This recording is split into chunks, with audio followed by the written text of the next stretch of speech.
You're listening to the Sailing to Success podcast show, where we share practical tips and strategies to help you be more productive, boost your profits, and grow your business. Hi, I'm Lindsay Phillips, founder of Smooth Sailing Business Growth, and I'll be your host and captain for this 30-minute excursion. Today, we'll be chatting with podcast tech wizard Kyle Martin from PodHero. He shares his wisdom and Swiss Army knife marketing and production tool PodHero, what it does, and how to optimize and promote your podcast. So let's get started. Hey everyone, welcome to the Sailing to Success podcast show. As you know, I'm all about sharing amazing strategies and tips for content marketing and to bring your business to the next level. And today I'm super thrilled with chatting with Kyle Martin from PodHero. So growing up, he admits to not having a ton of friends or close friends, and senior years, he discovered the wonderful world of podcasting, and his world absolutely changed. Over the next couple of years, he started to learn more about storytelling, entrepreneurship, and life in general. And after looking for ways to give back to the podcasting community, hanging out on podcast forums and podcasting conferences, he realized there was a number of pain points that podcasters kept mentioning. So from this was born PodHero to help podcasters grow their business and authority. It's actually kind of like a Swiss Army knife of marketing and production tools made just for podcasters. And I know I have dove into it and it looks freaking amazing. I'm super excited to sign up for that for myself, but also my clients as well. So welcome, Kyle. Thanks so much for joining me. Hey, Lindsay. Thank you so much for having me on. So let's kind of dive in, because you've obviously been podcasting for quite a while. Why podcasting out of anything? So, a lot of people say, hey, go to YouTube, but look, there's something extremely powerful about audio.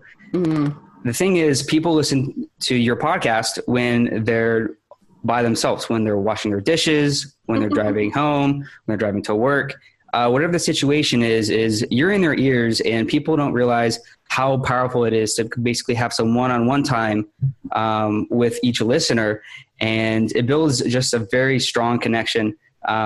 So video also does this, but with audio, it's much easier to access. They're going to have access to you more often. So yeah, podcasting is the way to go for sure. I like how you said you get one-on-one attention. And I've never actually thought of it that way, because I guess, as someone recording, you kind of think one to many, right? All these people are listening. But if you really kind of scale it in, you are speaking to one person, the person that's listening, and they feel that one-on-one connection. I've never really thought of it that way, but that's powerful. Right. Yeah. There's a lot to be said about creating basically an idea of what that listener looks like. Mm. So, in business, when you're creating sorry. That's okay. So, yeah. So when you're marketing your business, you definitely want to think about who am I selling this to, right? Am I selling this to a beginner, intermediate, or advanced user? You need to kind of have a name for them and their hobbies, and kind of build a whole profile of what this customer could be. So in your podcast, basically your podcast is a product, and you need to market it toward a certain type of person. So you really need to kind of zero in on who your listener is. Is it someone that still has a day job? Is it someone who has already started their business? It's really important to kind of just imagine you're talking to one person, and that will make your content so much better. That's so true. Would you say the same as, because there's two different types of podcasts, right? There's the one like we're doing where there's interview style, but there's many people that are now doing podcasts where I call it hosted, where it's just one person, talking for 15 minutes on a topic. I imagine it's easier to do when it's just the hosted kind versus two people chit-chatting.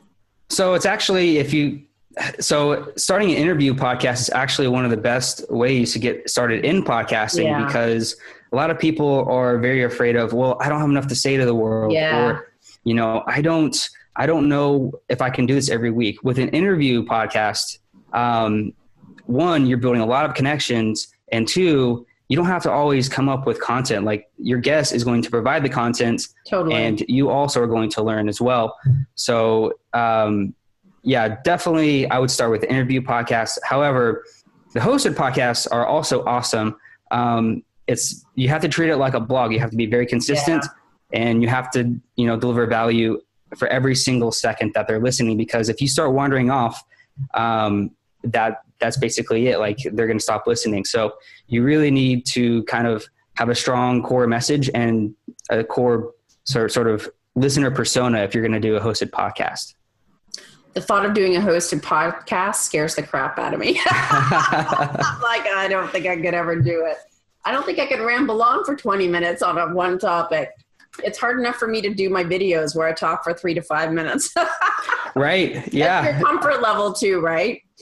Yes, definitely. Yeah. You need to be very comfortable in front of the mic. It's something that, there's just something psychologically that goes on when you hit the record button. You're just like, okay, I can't mess up.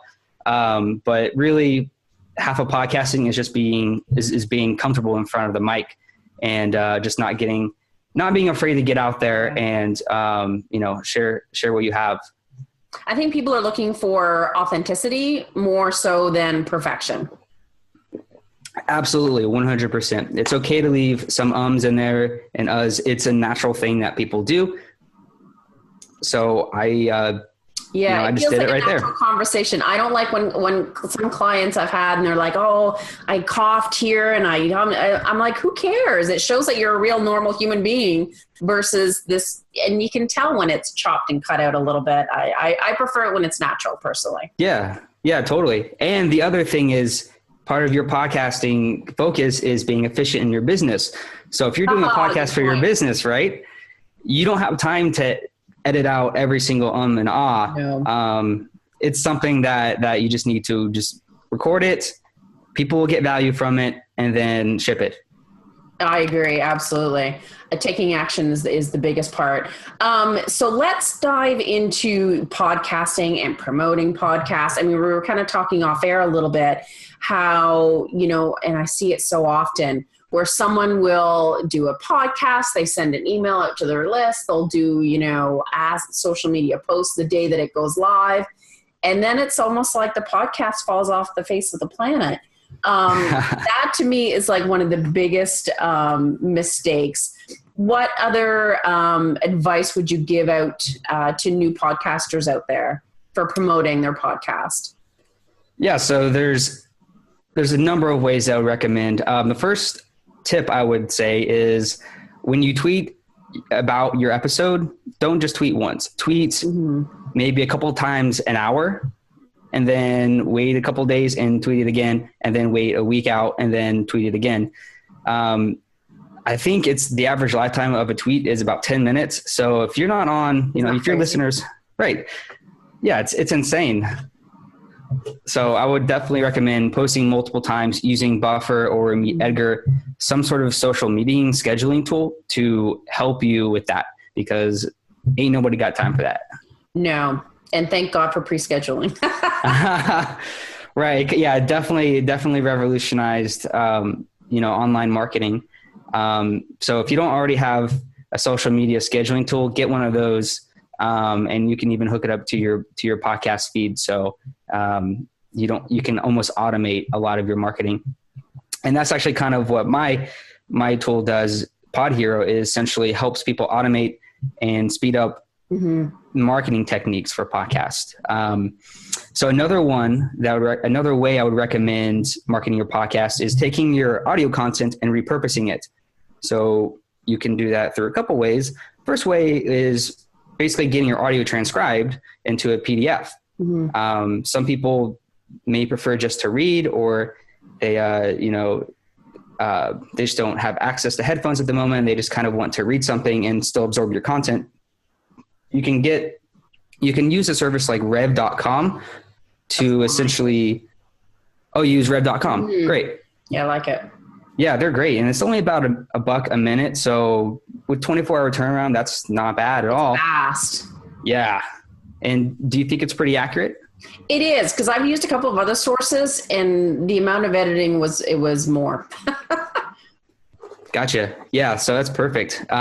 So you can basically take that audio transcript and then turn it into a lead magnet. So when you're interviewing on podcasts, or you're just like, you have some blog post with your podcast inside of it, you can basically say, hey, listener, if you wanted the text transcript to this episode, just put in your email and I'll send you this PDF. It also helps if you don't want to offer like a whole transcription, you can basically use a virtual assistant to help summarize that content and then turn it into a bulleted list, something like that. That might be a little bit more consumable and attractive to listeners on your site. So another way that you can repurpose your audio content is you can basically turn your audio into a video. And here's something that a lot of people don't know. Facebook and Twitter and YouTube, they are really, really powerful when it comes to video. They rank video very highly in their algorithms. So if you posted a link from, to your SoundCloud with your latest episode, that's not going to rank as high as if you made a video and then uploaded that to your account. So I actually have a tool called the Social Video Creator that will help you take your previous episodes or a new episode of your podcast and convert it into a video. And then you upload it straight to Facebook and to YouTube and Twitter and Instagram. That's awesome. And I know for me, and I started doing it with my other clients, is pushing from Libsyn to YouTube, and it will convert your podcast to a video. But I like your point about sharing the video version on social media, like taking it that next level, which I actually never thought of because I'm so focused on the audio of the podcast, right? But I like that. Now, you also have a tool that I saw that where it was like a video preview of your podcast, and I thought that was really cool. Right. So what the Social Video Creator tool allows you to do is kind of design your video how you want it. It just ends up being like a video with a still image, but you can customize it. You can upload your own background, you can add your own text, and you can choose which platforms you want to create the video for. You can really, if you don't know how to design or you don't have a designer, this makes it really easy to create a really good looking video to share. And one thing I would say about these videos is they're really, really good for basically teasing your next episode. Oh, yeah. So take like a 45-second clip or maybe a couple of clips from your next episode, stitch them together, and then use the video tool to essentially create a little teaser that you can upload to Facebook and Twitter and keep pushing that out maybe every couple of days up until your episode goes live. And you will see a lot more engagement. Interesting. I like that. It's like a little commercial. Right. Exactly. And you can do this with old episodes too. So it takes only about 45 seconds to turn a previous episode into, great new content that you can share. That's awesome. I love that. And I noticed in there you have a tool as well to do with iTunes and SEO. So for those that don't really understand, SEO to everyone is Google, right? But iTunes has its own way of searching and keywords and what have you. Can you give us, I know you don't want to give all the goods away, but can you give us a little tip on maybe how SEO works with iTunes and then what your tool is for that? Sure. So when you typically think of SEO, search engine optimization, you think of Google because Google is the largest search engine, but there's many, many others. There's YouTube as a search engine, and so is iTunes. So you need to be, as a podcaster, like it's ideal for you to show up when people search for terms that are relevant to your podcast. So, if people search for entrepreneur, the Sailing to Success podcast should show up. That's awesome. Right. So I basically looked at iTunes and I said, well, it's not very helpful to kind of understand like where I am in iTunes and how people find me. And maybe you're trying to be found for certain topics. It was really hard to kind of figure that out and measure it. So I made a couple of tools that essentially solve that problem. And by the way, the reason you would care about iTunes SEO is if you have a business and you're doing a podcast to market your business, it's in your best interest to show up on iTunes when people search for topics that are relevant to your business. Right. Because that's how you get more leads. That's true. And I know I used to use Podcast Republic, I think it was called. And I admittedly, I'm not loyal to any particular podcast show. It's whatever topic I want to hear about. And I'll search within, not iTunes, but like their tools. Like I want to learn about, I don't know, video SEO, or I want to learn about, so what podcasts are, up there that have to do with those particular topics. That's for me how I would search versus being loyal on a specific type of show. But so the same type thing? Yes, absolutely. So yeah, people use iTunes just like they do Google. Yeah. So you definitely should be treating your podcast as if it's a website. And there are ways that you can basically make sure that you show up when people search for relevant keywords. Right. So I have a couple I can dive into about that. Yeah. Okay. So the first thing that you should definitely be thinking about is the title of your podcast. Right. So when iTunes looks at, first of all, it looks at the title and it says, are there any keywords that they search for? So one thing that I would recommend is kind of emulating what the podcast Smart Passive Income does by Pat Flynn. Pat Flynn has spent a lot of his time building his brand with his podcast. So you should definitely look at how he's structured his iTunes information and then kind of copy that. So I can give you some examples.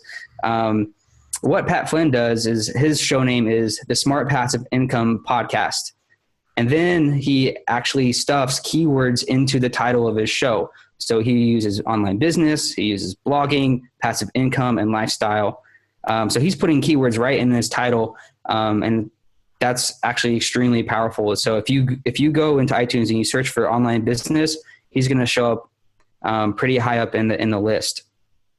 So you mean sorry, just for clarification. So you mean in the title of his podcast show or the episodes? In the title of his actual podcast. Oh, his show name. Show yes. itself, His show name. Yep.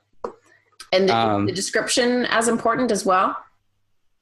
So the description helps. I don't think actually is necessarily taken into account when people are searching. Right. It's mostly three things. It's the show name. It's the artist name. So, that would be whoever you've said the author of the podcast is. And then if people are searching for episodes for specifically podcast episodes that have a keyword, your episode title matters. Gotcha. So there's actually two other kind of factors that contribute to your ranking inside of iTunes, but they're kind of non-obvious. The first one is actually your podcast artwork, right? And when people search for something on iTunes, what do they see first? Well, they see your album artwork. So it's really important to have your podcast kind of pop. And so that basically, that's the first introduction. And that will, if you have great artwork, that's already going to start building brand and kind of like trust with your listener. Right. And the second thing that's kind of non-obvious that is going to contribute to your SEO would be iTunes reviews.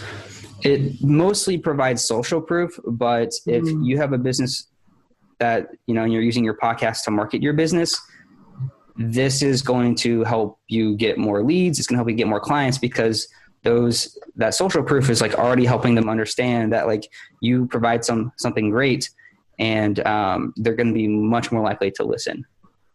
So should we be promoting those reviews, if you will, on social media, like sharing, oh, look what this person just said about my show, blah, blah, blah? Yes, you definitely should. If you have a graphics virtual assistant, or you just know how to use Photoshop, you can definitely take reviews from iTunes and then turn them into kind of like a social image to share. Yeah. And actually PodHero has a iTunes review tracking tool. Oh, cool. So you might not know this, but when you're looking at reviews on iTunes, you only see reviews in your country. I did not know that. Yep. So there's 158 other countries out there that you could have reviews for. So if you have iTunes set to Canada, you're only going to see Canadian reviews. You might have, a couple US reviews. Yeah. So definitely it's very useful to know what people are saying, and how different cultures interpret your podcast. And it just gives you more content that you can take the reviews, that positive feedback, and use it as social media content. And you should definitely, when you're making those images, definitely put their handle, like the actual reviewer's name, and they'll get excited when they see that. Like they'll be like, "Oh my gosh, I was featured," and then they'll share it, right? Exactly. And I imagine too, with kind of analyzing the information on iTunes, it's like, which shows are getting the best reviews, and same with Libsyn, which one got the most downloads? Is it what content's resonating with, what people? Right. Yeah. Downloads don't necessarily result in, more results. Downloads just tells you like, here's kind of like a ballpark figure of, how many subscribers you have. But really at the end of the day, all that matters is, you could have 100 downloads, but if you have 10 customers that find you because of that one episode, that's really powerful. So it's more about kind of showing up when people are looking for an answer. Yeah, I agree. And it's kind of like quality versus quantity. Yes, absolutely. All about, you can have a very short podcast and you can deliver a lot of value, and people will value that more than a very long and drawn out hour podcast where they kind of slowly, get tired of listening to words and they just want to know the answer to their question. Yeah, absolutely. And it's kind of like Facebook, a lot of people are hung up on how many, likes you have on the page. It's like, well, that's fine and dandy, but how many people are liking and sharing and engaging and talking with you on Facebook is what's key, really. So same concept. Yeah, definitely. So kind of explain in a broad term, I guess, what your program does and some of the other elements that maybe we didn't have a chance to cover. Okay. Give me 1 second here. And for those that are listening here, so it's podhero.io. And just when he says it's a Swiss Army knife of marketing and production tools, there are so many, there's so many ways to use it. It's crazy. Yeah, I just kind of went on a tool building spree. That's and awesome. there's so much more I want to make, but you sometimes in business, you got to stop and say, look, this is enough time to share it. So sort of the approach that I took with PodHero was kind of, I would say, 3-prong. First, podcasters need to sound awesome. Yeah. So I have one tool called the Audio Enhancer that essentially it automates the technical hurdles to make your vocals sound amazing. So if you're not an audio engineer, no. Right. No. Yeah. If words like compression and normalization and noise gates sound crazy to you, words. Yeah, that's you can automate that. So I have a tool that essentially allows you to upload your audio. It will apply all of those magical effects and then give you a download link. And you just have to know how to cut out the ums and ahs in your editing and you're good to go. Right on. So this kind of the second pillar that I built tools for was promoting intelligently. You have to be efficient, and a lot of these techniques that work now take a lot of time. Mm-hmm.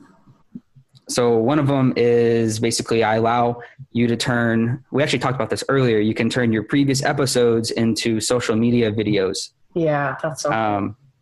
Yeah, it's kind of like, you can kind of think of it like Canva, but for... That's a good way, yeah. Yeah. That's a good way to put it. But for video. And then the next thing is basically automating your podcast and automating the process of moving your podcast to YouTube. So I have a tool that allows you to do that. You don't have to necessarily be on with Libsyn. You can be with Blueberry or... Right, because there are other providers.